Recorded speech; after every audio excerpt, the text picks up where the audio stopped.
ہماری آج کی سرگرمی کا موضوع علم بیان ہے کہ علم بیان کسے کہتے ہیں۔ ہم زمانہ طالب علمی یعنی اسکول کالجز سے پڑھتے آ رہے ہیں کہ استعارے اور تشبیہات کسے کہتے ہیں۔ تو چلیے آج ہم دیکھتے ہیں کہ ان کو تفصیل سے دیکھتے ہیں کہ یہ سب کیا ہے، اور ہمارے ساتھ سر طارق ہاشمی موجود ہیں۔ اچھا، جیسے آپ نے سنا کہ ہم اسکول زمانے سے اور کالج زمانے سے دیکھتے آئے ہیں کہ علم بیان کیا ہے اور تشبیہ اور استعارہ یہ کیا ہوتے ہیں، لیکن شاید اس سوال پر کبھی روشنی نہیں ڈالی گئی کہ علم بیان کو علم بیان کیوں کہتے ہیں۔ کسی بھی سوال کے جواب کے لیے اس کی جو بنیادی فلسفی ہوتی ہے اس پہ غور کرنا چاہیے۔ تو علم بیان جیسے کہ اس میں لفظ بیان موجود ہے، تو آپ دیکھیے ہم سب بولتے ہیں، کلام کرتے ہیں، گفتگو کرتے ہیں، تو یہ سب کیا ہے؟ یہ بیان ہے۔ میں جو کچھ آپ کے آگے بول رہا ہوں یہ میرا بیان ہے۔ عدالت میں بھی ایک بیان دیا جاتا ہے، کوئی شخص اگر تقریر کر رہا ہے تو وہ بھی کچھ بیان کر رہا ہے۔ ہم اپنے والدین کو کسی خواہش کا اظہار کرتے ہیں تو یہ بھی ہمارا بیان ہوتا ہے۔ اچھا، بیان جہاں بڑے سادہ سے بیان ہوتے ہیں، لیکن کہیں کہیں ہم دیکھتے ہیں کہ ہم کوئی بات بیان کرنے میں ہمیں بڑی مشکل پیش آتی ہے، ہم اچانک رک جاتے ہیں۔ یعنی عام لوگ بھی بولتے ہیں، لیکن جب ہم یہ کہتے ہیں کہ فلاں بہت اچھا مقرر ہے یا فلاں کا بیان بہت اچھا ہوتا ہے، تو وہاں ہم کہنا یہ چاہتے ہیں کہ اس کا انداز گفتگو ایسا ہوتا ہے کہ وہ بات ہمیں سمجھ میں آ جاتی ہے۔ تو بات کسی اور کے سمجھ میں کیوں نہیں آتی اور اس کی بات سمجھ میں کیوں آئی ہے؟ اس لیے کہ وہ علم بیان پر قادر ہے۔ وہ جانتا ہے کہ بیان میں کیا کیا باتیں ایسی ہوتی ہیں جو رکاوٹ ہوتی ہیں، بیان میں کیا کیا باتیں ایسی ہوتی ہیں جو بیان کو زیادہ وضاحت عطا کرتی ہیں۔ تو اس کے جو ارکان ہیں، یعنی تشبیہ، استعارہ، کنایہ، مجاز مرسل، یہ چاروں عناصر جب ہم ان کو سیکھ لیتے ہیں یا ان پہ ہم ایک اعتبار سے ہم سمجھ لیتے ہیں کہ ہمیں کوئی بات بیان کرتے ہوئے کہاں تشبیہ کا سہارا لینا ہے، کہاں استعاراتی انداز اپنانا ہے۔ اچھا، صرف یہ نہیں ہے کہ بیان کیسے کرنا ہے، بیان کا تعلق دو افراد سے ہوتا ہے۔ ایک وہ ہوتا ہے جو بیان کر رہا ہوتا ہے، ایک وہ ہوتا ہے جو بیان سن رہا ہوتا ہے۔ تو اس کو بھی کچھ قرینوں کا اندازہ ہونا چاہیے۔ تو علم بیان کی بنیادی فلسفی یہ ہے کہ ہم بیان کے قرینوں کو سمجھیں کہ ہمارا بیان واضح بھی ہو اور مؤثر بھی ہو۔ اب اس کا پہلا جو عنصر ہے یعنی تشبیہ، یہ تشبیہ کا لفظ جو ہے یہ شبہ سے ہے۔ ایک آپ کو دلچسپ شعر سناتا ہوں، آپ کو تھوڑی سی ہنسی بھی آئے گی، لیکن ذرا تشبیہ کو واضح کرنے کے لیے شعر بہت اچھا ہے کہ باہم شب وصال غلط فہمیاں ہوئیں، باہم شب وصال غلط فہمیاں ہوئیں، مجھ کو پری کا شبہ ہوا اس کو بھوت کا۔ چونکہ میرا محبوب خوبصورت تھا تو مجھے وہ پری جیسا لگا، اور میں جو کہ عاشق ہوں، جنوں میں جو میرا حال ہو چکا ہے، تو اس نے سمجھا کہ یہ کون ہے؟ یہ بھوت ہے۔ تو بعض اوقات ہم کوئی گفتگو کرتے کرتے ہمیں تھوڑی مشکل پیش آتی ہے کہ ہم کوئی بات، کوئی سچویشن، کوئی شکل ہم بیان نہیں کر سکتے، تو ہم اس کا بیان کرنے کے لیے پھر تشبیہ کا سہارا لیتے ہیں۔ ایک عرب شاعر کا آپ کو واقعہ سناتا ہوں، بہت دلچسپ ہے کہ ایک عرب شاعر کا جو بچہ تھا اس کو بھیڑ نے کاٹ لیا۔ اب وہ بچہ تھا تو اس نے شاید بھیڑ کو پہلی بار دیکھا ہوگا، تو اس کو تو نام نہیں آتا تھا کہ یہ جس چیز نے مجھے کاٹا ہے اس کا نام بھیڑ ہے، یا عربی میں اسے جو بھی کہتے ہوں گے۔ تو اس کو بھیڑ نے کاٹا تو وہ روتا ہوا اپنے باپ کے پاس آیا اور کہا کہ مجھے ایک ایسے اڑتے ہوئے کیڑے نے کاٹ لیا ہے جس نے دھاری دار چادر اوڑھ رکھی تھی۔ اب چونکہ اس کو بھیڑ کا نام نہیں آتا تو اس نے کس چیز کا سہارا لیا؟ تشبیہ کا سہارا لیا۔ تو خیر وہ والد بھی بہت خوش ہوا کہ میرا بیٹا جو ہے وہ شاعر ہو گیا ہے۔ تو والد کی خوشی یہ بھی بتاتی ہے کہ تشبیہ جو ہے وہ شاعری کی جان ہوتی ہے۔ تو اب اس نے کیا کیا، اس بچے نے بھیڑ کو واضح کرنے کے لیے، نام تو نہیں آتا تھا، اس نے اس کا سہارا لیا تشبیہ کا۔ ایک اور آپ کو دلچسپ شعر سناتا ہوں، میں بتانا یہ چاہتا ہوں کہ تشبیہ جہاں جہاں عجز کلام آتا ہے وہاں وہاں کیسے ہمارا سہارا بنتی ہے۔ ایک ہمارے عہد کے بڑے اچھے شاعر ہیں غلام محمد قاصر، ان کا ایک شعر ہے کہ غم کی تشریح بہت مشکل تھی، غم کی تشریح بہت مشکل تھی، اپنی تصویر دکھا دی ہم نے۔ تو اب وہ جو غم کی کیفیت ہے یا غم کیا ہوتا ہے، غم کو کیسے ڈیفائن کیا جائے، تو غم کی لفظوں میں تشریح کے بجائے شاعر نے ایک سہارا لیا کس کا، تشبیہ کا، کہ میں نے اپنی تصویر دکھا دی کہ یہ دیکھیے غم جو ہے وہ ایسے ہوتا ہے۔ تو ویسے تو آپ نے تصویر غم کی اور تصویر درد کی اور تصویر کرب کی، اس طرح کی ترکیبیں بھی آپ نے سنی ہوں گی، لیکن اس شعر میں جو ہے ایک شاعر نے غم کی صورتحال کو یا غم کی ماہیت کو واضح کرنے کے لیے تشبیہ کا سہارا لیا ہے۔ غم کی تشریح بہت مشکل تھی، اپنی تصویر دکھا دی ہم نے۔ تو یہ ایک شعر میں نے آپ کو جدید شاعر کا سنایا۔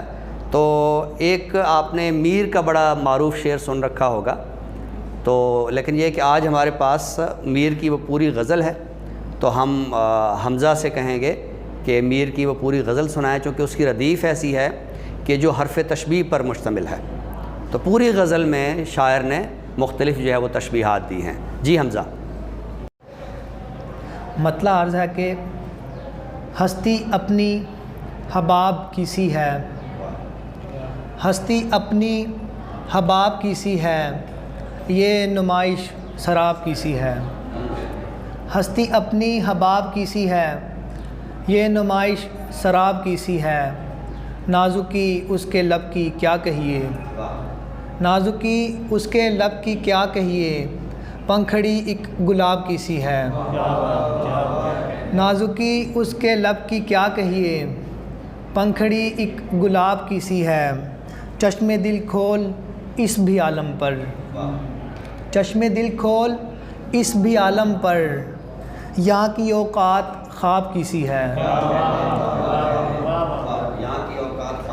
چشم دل کھول اس بھی عالم پر، یہاں کی اوقات خواب کی سی ہے، بار بار اس کے در پہ جاتا ہوں، بار بار اس کے در پہ جاتا ہوں، حالت اب اضطراب کی سی ہے، بار بار اس کے در پہ جاتا ہوں، حالت اب اضطراب کی سی ہے، نقطۂ خال سے تیرا ابرو، نقطۂ خال سے تیرا ابرو، بیت ایک انتخاب کی سی ہے، نقطۂ خال سے تیرا ابرو، بیت ایک انتخاب کی سی ہے، میں جو بولا کہا کہ یہ آواز، میں جو بولا کہا کہ یہ آواز، اسی خانہ خراب کی سی ہے،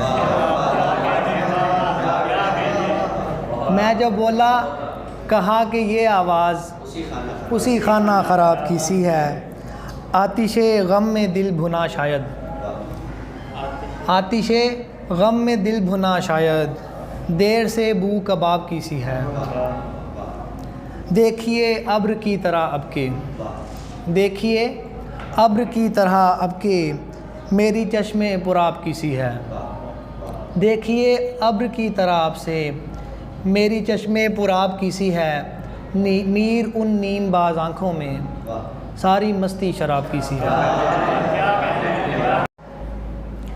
ہستی اپنی حباب کی سی ہے، یہ نمائش سراب کی سی ہے۔ اچھا، اس میں آپ نے دیکھا کہ جو حرف تشبیہ ہے وہ ہے کی سی۔ تو اردو میں جو حروف تشبیہ ہیں وہ سی یا اسی کی آپ تذکیر و تانیث کر لیں، سی یا سا، اسی طرح جیسے، جس طرح، جیسا، نما۔ اچھا، ایک اور لفظ ہوتا ہے نمت۔ ولی کا اگر آپ ایک شعر سنیں نا کہ میں انبا نمت تن کو جلایا ہے اپس کے، میں نے اپنے جسم کو آم کی طرح جلایا، میں انبا نمت تن کو جلایا ہے اپس کے، وہ باغ محبت کا اناناس نہ آیا۔ تو یہ بھی ایک بڑی یعنی منفرد تشبیہ ہے۔ تو میں نے یہ تھوڑی سی بات آپ کو یہ بتانی ضروری تھی کہ تشبیہ کے لیے جو حرف تشبیہ ہوتا ہے وہ استعمال کیا جاتا ہے، لیکن اگر حرف تشبیہ نہ بھی ہو اور اس میں صرف مشبہ اور مشبہ بہ کا ذکر ہو تو تب بھی وہ تشبیہ ہوگی۔ یعنی اگر آپ یہ کہیں کہ وقت دریا کی طرح ہے تو یہ تو سامنے ہے کہ یہ تشبیہ ہے، لیکن اگر آپ یہ نہ کہیں کہ دریا کی طرح ہے اور آپ یہ کہیں کہ وقت دریا ہے تو تب بھی یہ تشبیہ ہوگی۔ یعنی بعض احباب یہ سمجھتے ہیں کہ تشبیہ کے لیے حرف تشبیہ کا ہونا ضروری ہے، تو بعض اوقات حرف تشبیہ نہیں بھی ہوتی لیکن مشبہ اور مشبہ بھی جو ہے یہ دونوں موجود ہوں تو یہ تشبیہ کا عمل جو ہے وہ مکمل ہو جائے گا۔ سر میرا ایک سوال ہے کہ تشبیہ اور استعارہ میں مولانا الطاف حسین حالی نے ایک اعتراض پیش کیا ہے کہ اردو شاعری میں جو تشبیہات ہے وہ ایک تکرار کی صورت میں استعمال ہوئی ہیں، اور اب کلاسیکی شاعری میں وہی روایت دوبارہ سے اپنائی جا رہی ہے، وہ جو طرز تشبیہ ہے اسی طرح سے دوبارہ اختیار ہوئی ہے یا اپنائی گئی ہے، تو کیا یہ اعتراض درست ہے؟ یہ جو اعتراض ہے مولانا حالی کا مقدمہ شعر و شاعری میں، جہاں انہوں نے اردو شاعری کی ماہیت اور غزل اور قصیدہ اور دیگر اصناف پہ بات کی ہے، تو وہاں یہ بھی ایک اعتراض کیا ہے کہ ہمیں اردو شاعری میں جو تشبیہات یا استعارے ہیں یا مضامین ہیں ان کی ایک ہمیں تکرار ملتی ہے۔ یہ اعتراض کسی حد تک درست ہے، لیکن اگر ہم اپنے کلاسیکی ورثے کو دیکھیں تو اس میں بہت سارے ایسے شعر ہمیں ملتے ہیں جو تشبیہ کے حوالے سے بہت ہی نئے ہیں۔ یعنی تشبیہ جو ہے صرف یہ تو نہیں ہے کہ آپ نے حسن محبوب کے حوالے سے کچھ تشبیہات تراشیں کہ اس کی زلفیں جو ہے وہ بادلوں کی طرح ہیں یا سانپ کی طرح ہیں یا اس کی آنکھیں جو ہیں وہ جھیل کی طرح ہیں یا اس کا چہرہ چاند کی طرح ہے۔ بہت ساری تشبیہات ایسی ہیں جو بہت ہی نئی اور منفرد ہیں، اور اگر آپ عالمی ادب کو دیکھیں تو شاید اس طرح کی تشبیہات آپ کو کسی اور ادب میں نظر نہ آئیں۔ مثلاً آتش کا شعر ہے کہ نہ پوچھ حال میرا چوبے خشک صحرا ہوں، کہ میرا حال نہ پوچھئے، میں ایسے ہوں کہ جیسے صحرا میں پڑی ہوئی کوئی خشک لکڑی، کوئی خشک لکڑی کا ٹکڑا۔ نہ پوچھ حال میرا چوبے خشک صحرا ہوں، لگا کہ آگ مجھے کارواں روانہ ہوا۔ اب آپ دیکھیے کہ ایک شخص کی بے بسی، تنہائی، اور معلوم نہیں وہ کب سے لکڑی کا ٹکڑا تھا اور پڑا تھا، اور اسے قافلے نے استعمال کیا اور وہ آگے روانہ ہوا۔ تو ہماری زندگیاں بھی تو ایسی ہیں نا کہ وقت کا ایک قافلہ ہے، وہ آتا ہے اور ہم کچھ زندگی گزارتے ہیں، پھر وہ قافلہ ہمیں بھسم کر کے تو وہ چلا جاتا ہے۔ اب دیکھیے انسان کی موت کے کئی ایک اسباب ہوتے ہیں، لیکن ایک سبب جو ہے وہ یہ بھی ہوتا ہے کہ انسان بہت بوڑھا ہو جاتا ہے۔ اب بڑھاپے میں انسان کی جو زندگی ہے ظاہر ہے اس کی وہ صحت ویسی نہیں رہتی ہے، اور انسان چلنے پھرنے میں یا زندگی کی فعالیت کے سلسلے میں وہ ویسا متحرک نہیں ہوتا۔ تو اب آپ دیکھیے کہ مصفی نے کتنی خوبصورت تشبیہ جو ہے وہ تراشی ہے۔ وہ کہتے ہیں کہ بھلا درستی آزائے پیر کیا کہیے۔ اچھا، میں نے تشبیہ کے سلسلے میں آغاز میں یہ بھی بتایا تھا کہ تشبیہ کا سہارا تب لیا جاتا ہے جب کوئی شخص بیان کے سلسلے میں ایک اپنا عذر پیش کرتا ہے، یا وہ محسوس کرتا ہے کہ میری زبان میں کہیں نقص ہے، میں بات نہیں کر پا رہا۔ تو آتش کے شعر میں بھی آپ نے دیکھا بھلا نہ پوچھ حال میرا، میں نہیں بتا سکتا، اور یہاں مصفی بھی یہی کہہ رہے ہیں کہ بھلا درستی آزائے پیر کیا کہیے، کہ جیسے رسی سے ٹوٹا کواڑ باندھ دیا۔ آپ دیکھیے پرانی کھڑکیاں، دروازے جب ان کے قبضے بالکل ہی ختم ہو جاتے ہیں تو اس وقت جو ہے ایک لکڑی سے ان کو پھر باندھ دیا جاتا ہے۔ تو یہ جو اعتراض آپ نے بتایا ہے یہ اعتراض کسی حد تک ویلڈ ہے، درست ہے، لیکن اس اعتراض کی بنیاد پہ ہم یہ نہیں کہہ سکتے کہ اردو کی کلاسیکی شاعری میں تشبیہات کی کوئی بہت زیادہ یکسانیت ہے۔ سر تشبیہات پر تو بہت عمدہ گفتگو ہو چکی ہے، اب استعارے پر کچھ بات ہو جانی چاہیے کہ استعارہ کیا ہوتا ہے اور استعارے اور علامت میں کیا فرق ہے۔ ہاں، یہ سوال کے ظاہر ہے کہ دو حصے ہیں. ایک تو یہ ہے کہ استعارہ کیا ہوتا ہے، اور ایک اور سوال جو انہوں نے کیا ہے وہ بہت اہم ہے کہ استعارے اور علامت میں کیا فرق ہے. اچھا، یہ جو استعارہ ہے یہ آپ سمجھ لیجئے کہ ویسے ہی ہے جیسے تشبیہ ہوتی ہے، لیکن تشبیہ میں ہم ایک چیز کو کسی دوسری چیز کی طرح قرار دیتے ہیں. استعارہ جو ہے یہ اس سے آگے کی چیز ہے کہ آپ جس چیز سے تشبیہ دینا چاہ رہے ہیں آپ تشبیہ نہ دیں، آپ براہ راست وہی چیز قرار دے دیں کہ جس سے آپ تشبیہ دینا چاہ رہے ہیں. اچھا، اس کی بہت معروف مثال جو ہے وہ کم و بیش ہر علم البلاغت پر بات کرنے والے عالم نے دی ہے کہ جیسے واقعہ کربلا میں حضرت عباس کی آمد سے متعلق جو مصرع ہے کہ کس شیر کی آمد ہے کہ رن کانپ رہا ہے، رن ایک طرف چرخ کہن کانپ رہا ہے. تو اب اس مثال میں دیکھیے کہ وہ حضرت عباس کے بارے میں یہ نہیں کہہ رہے کہ حضرت عباس شیر کی مانند آئے یا وہ حضرت عباس شیر کی صورت آئے، بلکہ یہ کہا کہ شیر کی آمد ہے. کس شیر کی آمد ہے کہ رن کانپ رہا ہے. اچھا، اور اس سے پہلے جو میں نے تھوڑی سی بات کی تھی کہ آپ اگر یہ کہیں کہ وقت دریا ہے تو یہ تشبیہ ہے، لیکن اگر آپ فرض کریں کہ وقت کے بارے میں گفتگو کر رہے ہیں اور آپ کہیں کہ دیکھیں جی ابھی چند برس پہلے کی بات ہے، ہم یہاں طالب علم تھے، اب دیکھیں ہم وہ زمانہ طالب علم میں کتنا گزر گیا، تو اب کوئی دریا کو روک تو نہیں سکتا. تو اب آپ نے وقت کا نام لیے بغیر آپ نے اس بات کا اظہار کر دیا کہ وقت جو ہے وہ دریا ہے. تو آپ نے یعنی براہ راست وقت کو دریا سے تشبیہ نہیں دی، بلکہ آپ نے بالکل وہی آپ نے دریا ہی قرار دے دیا. تو یہ استعارہ ہے. استعارہ اچھا لفظوں کو نا تھوڑا سا آپ توڑ کے دیکھا کریں تو لفظوں کے معنی واضح ہو جاتے ہیں. جیسے میں نے تشبیہ کے بارے میں کہا کہ آپ اس لفظ کو توڑیں گے تو آپ کو اس کے اندر ایک بڑا آسان سا لفظ مل جائے گا، شبہ. شبہ کا معنی ہم سب کو آتا ہے. تو اسی طرح استعارہ جو ہے ایک لفظ ہوتا ہے مستعار، یعنی ادھار لینا. تو کوئی ایک لفظ جو ہے وہ آپ ادھار لیتے ہیں.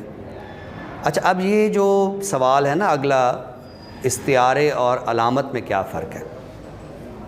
تو جب آپ کوئی چیز ادھار لیتے ہیں نا تو وہ چیز جو ہوتی ہے وہ ہوتی تو کسی اور کی ہے، لیکن آپ نے اپنے مقصد کے لیے اس کو کچھ عرصے کے لیے استعمال کرنا ہے. تو آپ نے جیسے آپ رقم یا کوئی گھر یا کوئی چیز آپ ادھار لے لیتے ہیں، تو ایسے آپ لفظوں کو بھی مستعار لیتے ہیں. تو جب آپ لفظوں کو مستعار لیتے ہیں تو وہ استعارہ ہو جاتا ہے.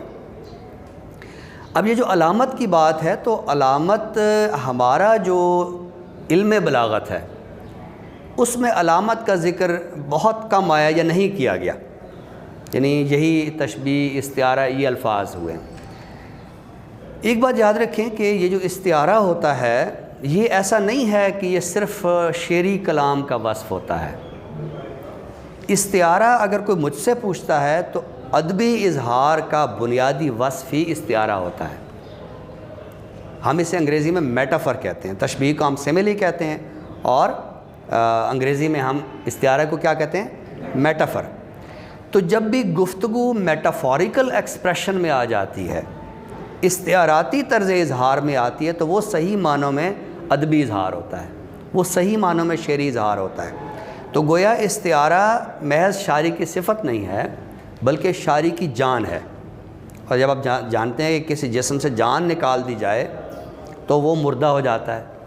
تو اگر دنیا بھر کے ادب سے استعارے کو نکال دیا جائے تو وہ مردہ ہو جائے گا، اور وہ ویسے ایک گفتگو، عام سی گفتگو اور عام سی باتیں ہو جائیں گی. استعارے اور علامت میں جو ایک فرق ہے وہ یہ ہے کہ بنیادی طور پر تو استعارے اور علامت کی جو حدیں ہیں وہ آپس میں ملتی ہیں، لیکن استعارے میں کسی حد تک تشبیہ کا تعلق موجود ہوتا ہے. استعارے کی حدود قدرے متعین ہوتی ہیں، لیکن جو علامت ہوتی ہے اس کی حدود کا تعین مصنف خود کرتا ہے. یعنی آپ دیکھیے کہ اگر امن کے لیے ہم پرندے کا استعارہ استعمال کرتے ہیں تو اس کے اندر کوئی معنویت ہمیں سمجھ میں بھی آتی ہے. یا محبوب کے لیے پھول کا استعارہ، تو کسی حد تک جو تشبیہ کا تعلق ہے وہ ہمیں اس میں سمجھ میں آ رہا ہے کہ پھول بھی خوبصورت ہے اور محبوب کا چہرہ بھی خوبصورت ہے۔ تو استعارے کی حدود جو ہے وہ کسی حد تک محدود ہوتی ہیں، لیکن جو علامت ہوتی ہے یہ بہت زیادہ وسیع ہوتی ہے، اور اس میں ضرور نہیں کہ تشبیہ کا تعلق ہے۔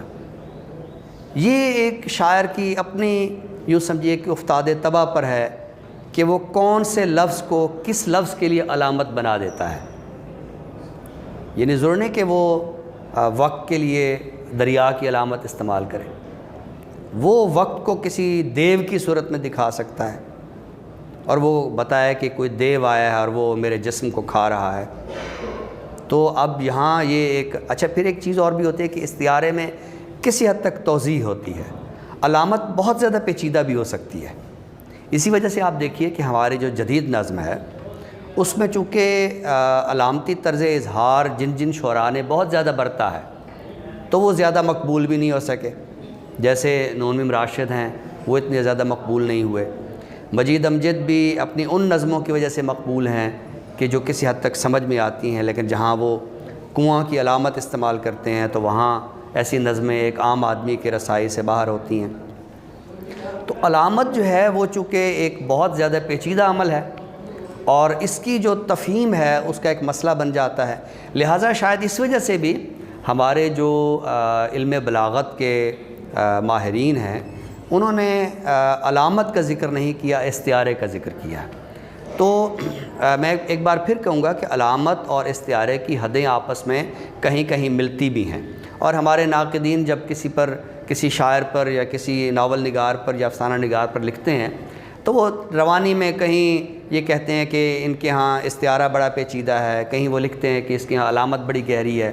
تو ہماری تنقید میں بعض اوقات علامت اور استعارے میں فرق نہیں بھی کیا جاتا رہا، تو فرق نہ ہونے کے باوجود فرق اس میں بہت زیادہ پایا جاتا ہے کہ استعارہ جو ہوتا ہے ایک تو اس کی حدیں کسی حد تک متعین ہوتی ہیں، پھر اس میں کسی حد تک تشبیہ کا تعلق ہوتا ہے۔